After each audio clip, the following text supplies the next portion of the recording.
আমরা এই মমতা ব্যানার্জিকে নিয়ে অনেক গৌরব করছি।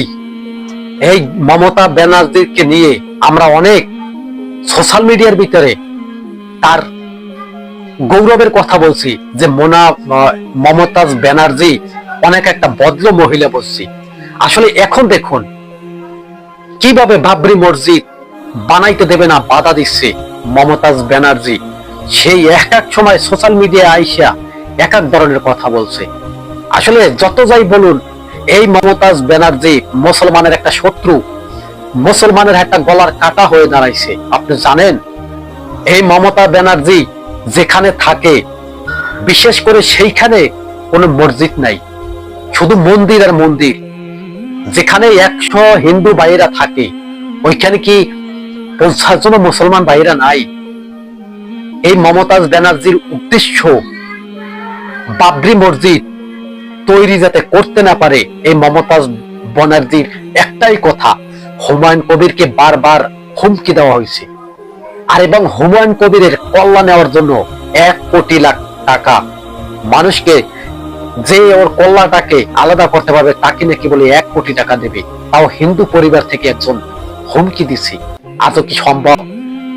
লক্ষ লক্ষ ফলোয়ার হয়েছে হুমায়ুন কবিরের। আপনি কি জানেন একটা প্রধানমন্ত্রীর যা লোক না থাকে এই হুমায়ুন কবিরের তার চেয়ে বেশি লোক আছে। এই হুমায়ুন কবিরকে হুমকি দেওয়া মানে মুসলমানের বাবরি মসজিদ আবার ধ্বংস করা। আসলে এই হুমায়ুন কবির কি আজও পারবে বাবরি মসজিদ তৈরি করতে? আর বাবরি মসজিদ তৈরি করে এখানে কি আবার কি হুমায়ুন কবির পারবে সেজদায় লুঠে করার জন্য? আল্লাহকে কি আবার সেজদা করতে পারবে বাবরি মসজিদে? এই বাবরি মসজিদ নিয়ে এত দাঙ্গা কেন? এই বাবরি মসজিদ গত 30 বছর পূর্বে ধ্বংস করে দেওয়া হয়েছে। আবার সেই বাবরি মসজিদ মুসলমানরা বানানোর জন্য তার জান দিয়ে ফেলছে। এই বাবরি মসজিদ যাতে গড়তে না পারে, মমতাজ উত্তরবঙ্গের নারীর কথা বলছিলাম, ক্ষমতাশালী নারী। আগে বলছিলাম কোন নারীকে ক্ষমতা দেওয়া ঠিক না, কোন নারীকে রাষ্ট্রপতি প্রধানমন্ত্রী বানাইয়েন না, তাই কিন্তু আপনি বিপদে পড়ে যাবেন। আজকে দেখুন মমতাজ ব্যানার্জি, যার কথা আমরা যাকে নিয়ে গৌরব করছি, যাকে নিয়ে মুসলমানের কল্যাণের জন্য একটা নারীর কথা বলছি, ওই নারী এখন বাবরি মসজিদের শত্রু হয়ে দাঁড়াইছে। তবে বলবো বহুত ইহুদিরা মুসলমানকে ধ্বংস করার জন্য ষড়যন্ত্র করতে করতে সেই কিন্তু নবীর কলামা পড়ে মুসলমান হয়েছে।